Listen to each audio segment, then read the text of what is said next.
तो law of flotation क्या है?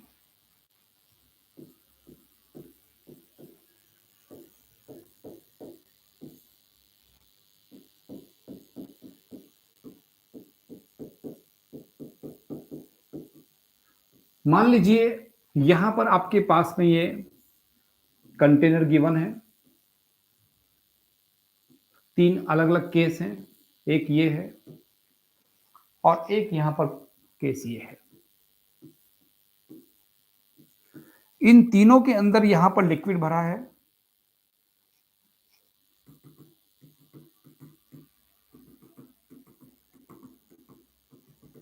और इनके अंदर एक बॉडी आपने रखी है और तीन कंडीशन है उस बॉडी की। देखिए कौन कौन सी है वो। पहले केस में तो ये उसके लिक्विड के ऊपर फ्लोट कर रही है, क्यूबिकल शेप की बॉडी, पानी की डेंसिटी सिग्मा है और इसकी डेंसिटी रो है। सेकंड केस में क्या होगा, ये इसके अंदर इमर्ज होकर के फ्लोट करती है, ये रो है, ये सिग्मा है। थर्ड केस में क्या है,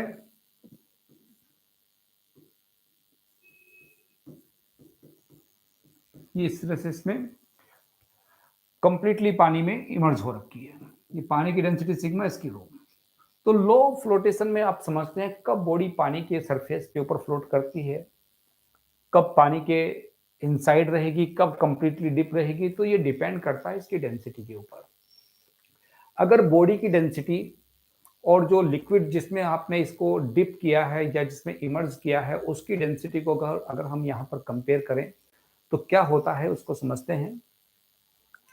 तो यहाँ पर अगर ये कंप्लीटली ऊपर की तरफ है, इसका मतलब यहाँ पर ये होगा कि इसके ऊपर अपथ्रस्ट फोर्स ज्यादा होता है और वेट क्या है, कम है। अगर अपथ्रस्ट ज्यादा होगा वेट के कंपेयर में तो जो होगा बॉडी पानी के ऊपर रह करके फ्लोट करती है।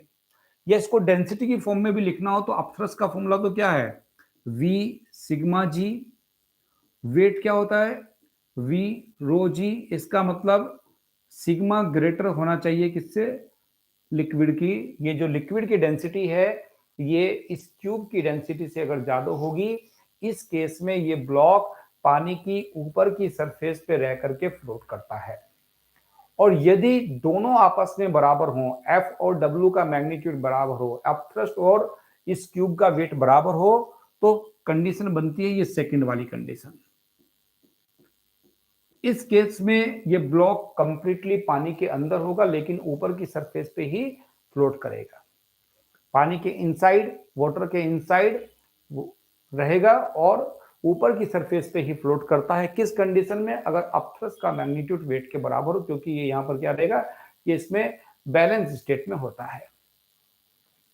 तो यहाँ पर आप लिख सकते हैं ऐसे ही, V sigma G equal to होना चाहिए V रो जी के। तो यहां से सिग्मा और रो का मैग्नीट्यूड यानी कि लिक्विड की डेंसिटी और बॉडी की डेंसिटी अगर बराबर है तो इस कंडीशन में जो फ्लोट होगा बॉडी पानी के अंदर रह करके फ्लोट करती है। और यदि आपके पास में थर्ड केस है, ये थर्ड केस में बॉडी नीचे इमर्ज हो रखी है तो यहां पर अपथ्रस्ट कम होगा, वेट ज्यादा होगा। इसका मतलब होगा कि जो लिक्विड की डेंसिटी होगी वो कम होगी और बॉडी की डेंसिटी क्या होगी, ज्यादा होगी। तो ये बच्चों लॉ ऑफ फ्लोटेशन है, कब कोई बॉडी पानी में इमर्ज करती है, कब पानी में नहीं इमर्ज करेगी। ये तीन कंसेप्ट है और इसके बेसिस पे किस तरह का न्यूमेरिकल एग्जाम में आता है, आइए उसको एक बार जानते हैं।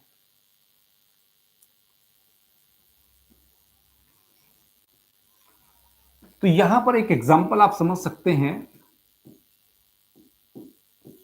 जैसे मान लीजिए यहां पर ये एक लिक्विड ये कंटेनर मैंने बनाया, इस कंटेनर के अंदर आपने लिक्विड भरा है, एक लिक्विड तो ये ऊपर की तरफ है और एक लिक्विड इसमें आपने नीचे की तरफ भरा है, ये येलो रंग से रिप्रेजेंट कर रहे हैं। और इसमें एक बॉडी को आपने डुबोया, ये बॉडी इस तरह से है, जैसे पहले डायग्राम बना था, आधी ऊपर मान लीजिए आधी नीचे मान लीजिए। तो इसकी डेंसिटी तो सिग्मा 1 थी, इसकी कितनी सिग्मा 2 थी और बॉडी की डेंसिटी कितनी रो थी। तो इन डेंसिटी का तो हमने रिलेशन भी बना लिया, लेकिन इसमें कौन बड़ा है कौन छोटा है ये आपको पता होना चाहिए। तो जो सबसे नीचे की तरफ होगी बॉडी, या जो लिक्विड सबसे नीचे की तरफ होगा उसकी डेंसिटी सबसे ज्यादा होगी। तो जो येलो वाला है जिसकी डेंसिटी मैंने सिग्मा 2 लिखी है, ये आपके पास में सबसे ज्यादा होगी। फिर सिग्मा 1 और रो को अगर कंपेयर करें, पहले हमने इन दोनों में देखा, इन दोनों में किसकी डेंसिटी ज्यादा होगी, इन दोनों में वाटर ये ऊपर की तरफ है और आपके पास में क्या है यहां पर बच्चों, ये इन दोनों में सिग्मा 2 ज्यादा है क्योंकि ये ऊपर की तरफ है, लिक्विड की डेंसिटी इसमें ज्यादा है। फिर रो कम है और जो सबसे ऊपर होगा उसकी डेंसिटी क्या होगी बच्चों, यहां पर सबसे कम होगी। तो ये आपके पास में कंसेप्ट है कि यहां पर इस केस में अपथ्रस ज्यादा था, अपथ्रस के फॉर्मूले में क्या आता है, वी सिग्मा जी आता है। तो लिक्विड की डेंसिटी यहां पर ज्यादा है और वी रो जी क्या है आपके पास में, ये बॉडी की डेंसिटी है। अपथ्रस ज्यादा होगा तो बॉडी क्या रहेगी, ऊपर रहेगी। तो यहां पर इन दोनों के केस में ये आपके पास में इसका आंसर बनेगा, जो सबसे नीचे आपके पास में आएगा उसकी डेंसिटी सबसे ज्यादा होती है। नेक्स्ट इसमें देखते हैं क्या है, एक एग्जांपल आप और समझिए। मान लीजिए आपके पास में एक कंटेनर है, यहां पर इसके अंदर आपने एक ब्लॉक को डुबो रखा है, इसमें लिक्विड भरा है, इसको अलग कलर से बनाते हैं।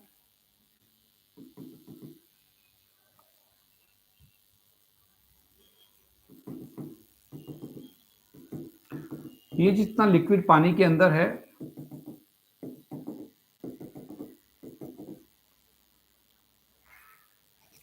यहां पर पानी के अंदर इसकी जो हाइट है वो मान लीजिए h है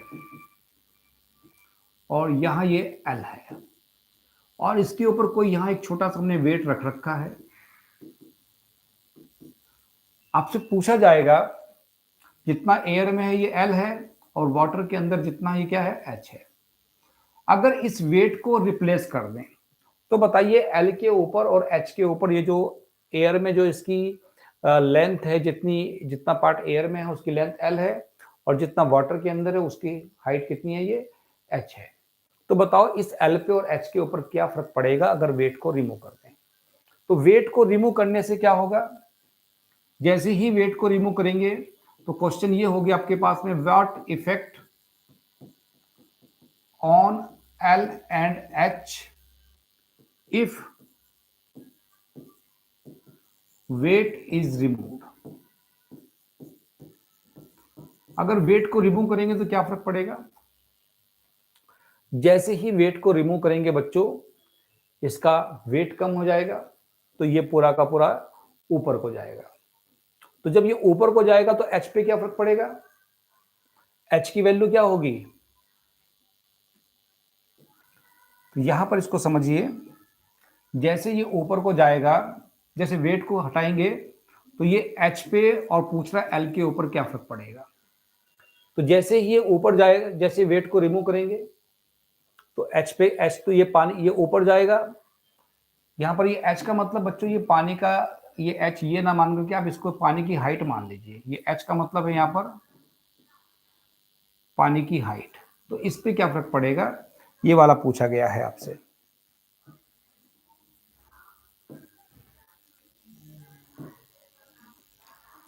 तो जैसे ही वेट को रिमूव करेंगे बताइए इस H पे और इस L पे क्या फर्क पड़ेगा।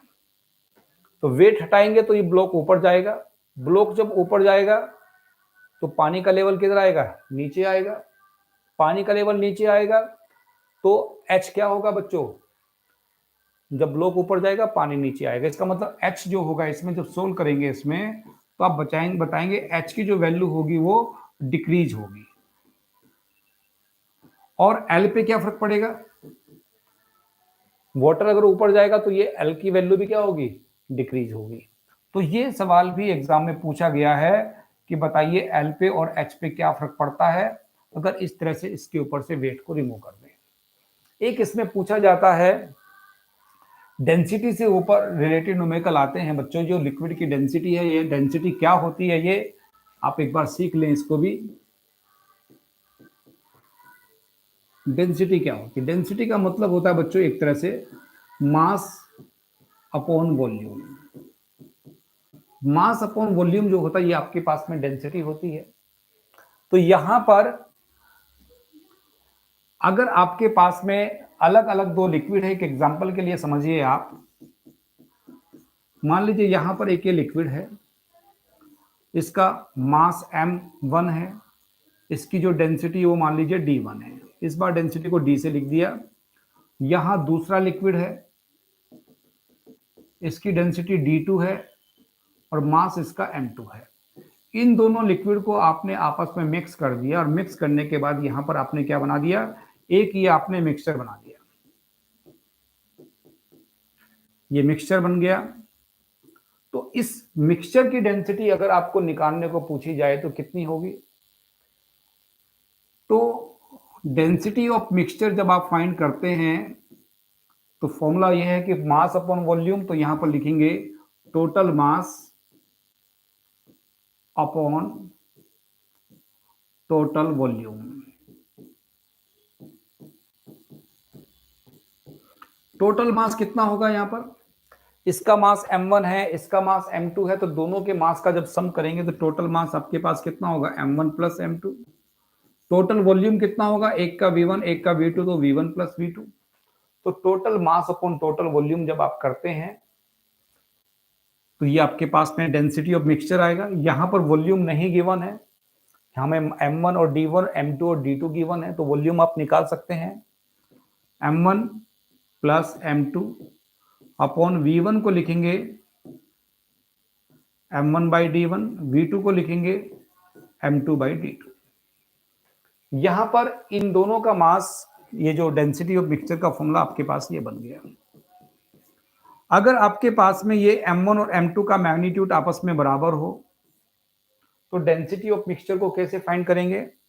तब आप डेंसिटी ऑफ मिक्सचर को निकाल सकते हैं। यहां पर m1 m2 दोनों बराबर है तो इसको लिख सकते हैं 2m1, इधर भी m1 कॉमन ले लेंगे, 1 by d1 plus 1 by d2, इस m से m कट जाएगा, इसका एलसीएम d1 d2 आएगा तो वो ऊपर लिखेंगे, तो फाइनल आंसर आप लिख सकते हैं 2d1 d2 upon d1 plus d2।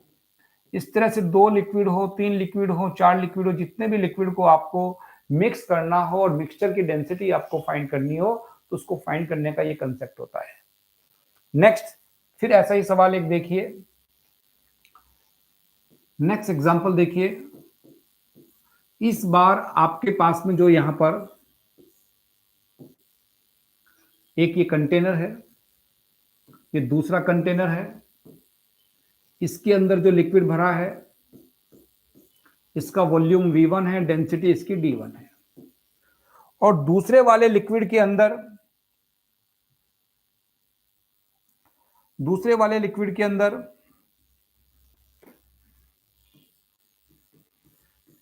इसकी डेंसिटी d2 है, इसका वॉल्यूम v2 है। इनको आपस में मिक्स करेंगे जब आप, तो जहां पर ये मिक्सर बनता है ये आपके पास में डी मिक्सचर हो गया। इसकी डी मिक्सचर आपको फाइंड करना है। कैसे फाइंड कर सकते हैं बच्चों इसको, ये आपको सीखना है। तो सोल्व करने का तरीका वही है। कैसे सोल्व करते हैं आप? अगर मिक्सचर की डेंसिटी आपको फाइंड करनी हो तो कैसे निकालते हैं? Total mass upon total volume करेंगे। टोटल मास इसका m1 उसका m2, तो total m1 plus m2, total volume v1 plus v2। इस बार आपको बच्चों m1 m2 नहीं गिवन है, आपको v1 d1 और v2 d2 गिवन है। तो आप मास को निकाल सकते हैं, मास बराबर वॉल्यूम इंटू डेंसिटी के होता है, तो कितना बनेगा? इसको लिखते हैं v1 into d1 plus v2 into d2 upon total volume v1 plus v2। इस तरीके से बच्चों डेंसिटी ऑफ मिक्सचर को आप फाइंड कर सकते हैं।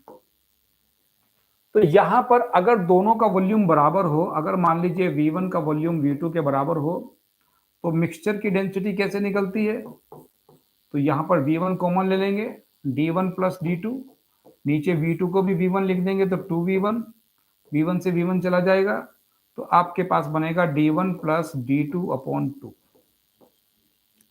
ये आपके पास एक तरह से किसका फॉर्मूला हो गया बच्चों?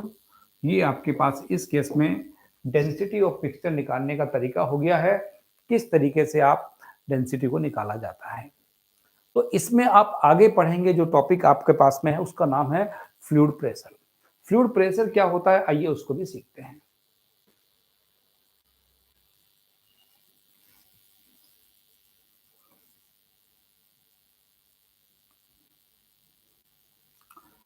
क्या होता है फ्लूइड प्रेशर?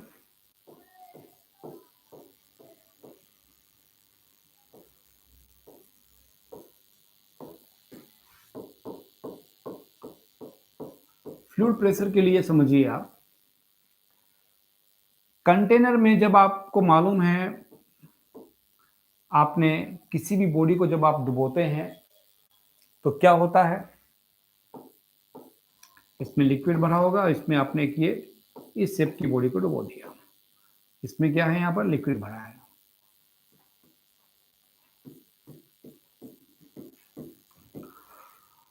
तो इसके ऊपर एक फोर्स काम करता है बच्चों, आपको मालूम है कौन सा फोर्स है? अपथ्रस्ट फोर्स है। तो अपथ्रस्ट फोर्स जो होगा, अगर फोर्स को इसके एरिया से डिवाइड कर दे, इसका एरिया कितना ए है, तो फोर्स पर यूनिट एरिया जो होता है उसी को आप क्या बोलते हैं? प्रेशर बोलते हैं, या इसका नाम है फ्लूइड प्रेशर। तो फ्लूइड प्रेशर मतलब force upon area, the force exerted on unit area on off the body in liquid is called fluid pressure. किसी भी बॉडी को जब पानी में इमर्ज करते हैं तो वाटर के कारण जो प्रेशर उसके ऊपर लगता है उसको आप कहते हैं क्या? उसको कहा जाता है बच्चों फ्लूइड प्रेशर। तो यहां पर जो है इसकी यूनिट अगर लिखनी हो आपको, यूनिट आपको मालूम ही है, या तो पास्कल लिखते हैं जो कि न्यूटन पर मीटर स्क्वायर के बराबर है, और एक दूसरी यूनिट अक्सर यूज की जाती है उसको बोलते हैं आप एटीएम।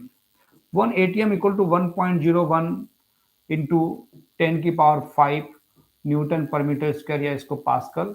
ये अक्सर आपको कन्वर्ट करने के लिए एग्जाम में आएगा, इसकी वैल्यू को आपको याद करना पड़ेगा कि 1 एटमॉस्फेरिक प्रेशर कितना होता है। एटीएम का पूरा नाम होता है एटमॉस्फेरिक प्रेशर। तो ये फ्लूइड प्रेशर का एक तरह से फॉर्मूला है। फ्लूइड प्रेशर का मतलब होता है फोर्स पर यूनिट एरिया। यहां पर फोर्स क्या है, जैसे मान लीजिए ये वाला लिक्विड यहां पर है, ऊपर वाला जो लिक्विड है इसका अपना जो वेट होगा वो इसके ऊपर एक्ट करेगा, उसके कारण जो प्रेशर फोर्स लगेगा वो मान लीजिए F1 है। इसका नीचे को तो वेट लगता है W। साथ ही साथ ये लिक्विड में जब बॉडी होती है तो लिक्विड क्या करता है, पानी के ऊपर, बॉडी के ऊपर एक फोर्स लगाता है जिसको आप अपथ्रस्ट बोलते हैं। इस फोर्स का नाम मान लो F2। तो यहां पर आप ध्यान से अगर देखें, नीचे की तरफ को दो फोर्स लग रहे हैं, एक तो W है, दूसरा कौन सा है, F1 है। F1 कौन सा फोर्स है, इस लिक्विड ने जो इस ब्लॉक के ऊपर फोर्स लगा रखा है। और F2 क्या है, F2 ये अपथ्रस्ट है। तो अगर इसकी हाइट यहां पर मान लीजिए h हो, इसकी जो लेंथ है उसको मैंने h बोल दिया, और पानी की जो डेंसिटी है इसको मैंने d बोल दिया, तो प्रेशर का फॉर्मूला कैसे निकलता है यहां पर उसको आपको सीखना है। तो यहां पर आप समझिए, बैलेंस स्टेट यहां पर है, बैलेंस कंडीशन अगर यहां पर है तो बैलेंस कंडीशन में क्या होता है, जितना फोर्स ऊपर को लगता है उतना नीचे को लगता है। तो बैलेंस कंडीशन में ऊपर को लगने वाला जो नीचे को जो फोर्स लग रहे हैं, एक तो लग रहा है F1, साथ ही साथ क्या लग रहा है W। इन दोनों का सम करेंगे। अब सम क्यों करेंगे, क्योंकि दोनों की डायरेक्शन सेम है, F1 भी डाउनवर्ड डायरेक्शन में और W भी डाउनवर्ड डायरेक्शन में। ये इक्वल टू होगा बच्चों F2 के बराबर।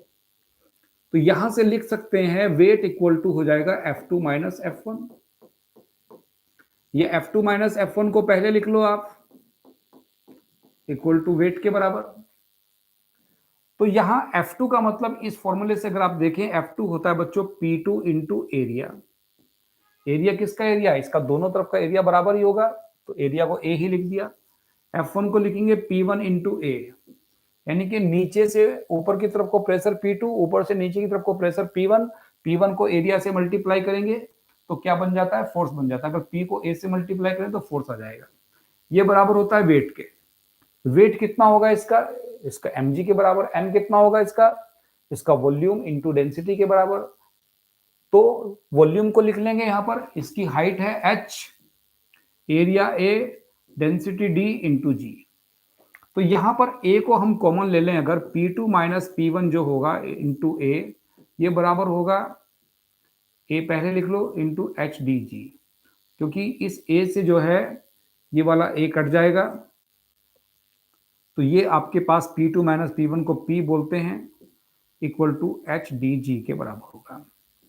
तो ये जो प्रेशर होता है ये इस बात के ऊपर डिपेंड करता है कि कितनी हाइट तक लिक्विड कंटेनर में है, या कोई बॉडी अगर पानी में डूबी है तो जितनी वो डूबी होगी इसके ऊपर नेट प्रेशर जो काम करेगा वो एच डी जी के बराबर होगा, लिक्विड के कारण जितना होगा। एटमॉस्फेरिक प्रेशर अगर ऊपर का कंसीडर करना हो तो वो भी ऐड करेंगे, लिक्विड के कारण एच डी जी होता है।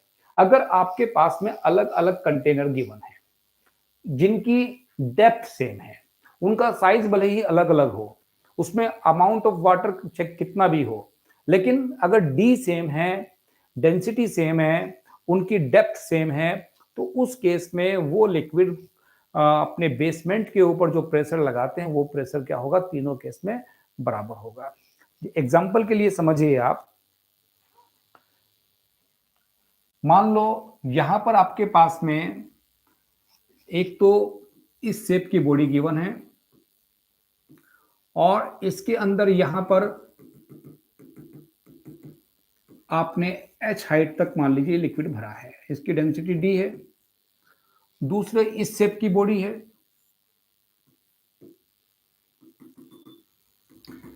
इसका भी डेंसिटी कितनी है, d है, लेकिन इसकी भी हाइट कितनी, h है। तीसरी इस शेप की बॉडी है,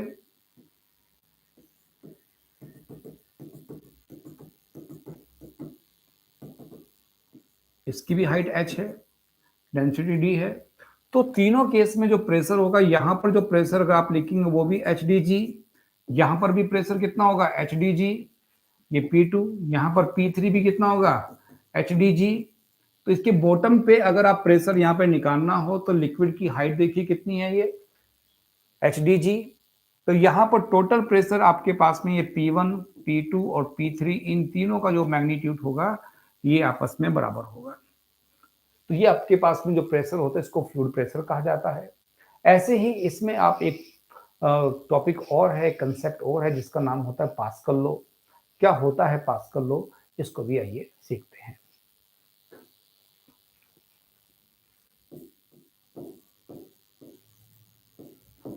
तो पास्कल लॉ में क्या होता है, यहां पर आपके पास मान लीजिए एक इस तरह के शेप का कोई कंटेनर गिवन है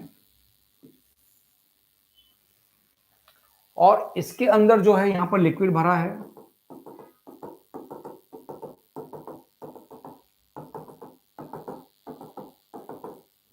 इसमें इधर का जो क्रॉस सेक्शन एरिया है ये क्रॉस सेक्शन एरिया ए के बराबर है और इधर वाला जो क्रॉस सेक्शन एरिया है इसका एरिया मान लो ये A2 है, ये एरिया मान लो A1 है।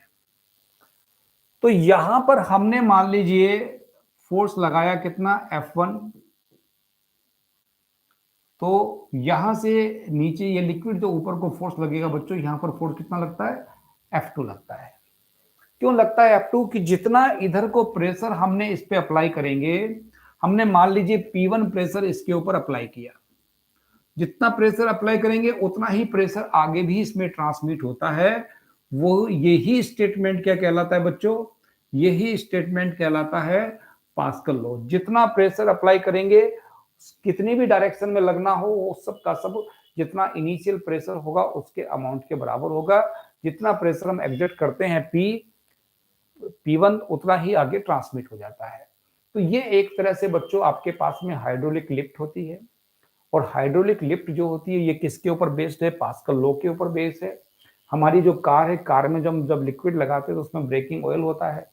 हम जब ब्रेक दबाएंगे, जितना प्रेशर हमने ब्रेक पे लगाएंगे उतना ही प्रेशर इक्वली चारों व्हील्स के ऊपर ट्रांसमिट हो जाता है। तो ये किस कंसेप्ट के ऊपर बेस्ड है, ये आपके पास में पास्कल लॉ के ऊपर बेस्ड है। तो पास्कल लॉ में क्या होगा, ये P1 कैसे निकालते हैं? P1 निकालते हैं F1 अपॉन A1 से। इसका यूज क्या है? उधर F2 कैसे निकालेंगे? तो इधर का जो F2 निकालना हो तो यानी कि P2 निकालना हो, P2 इधर कितना होगा? F2 by A2। तो F2 का जो मैग्नीट्यूड होगा यहाँ पर, इसको लिखेंगे F1 into A1 by A2।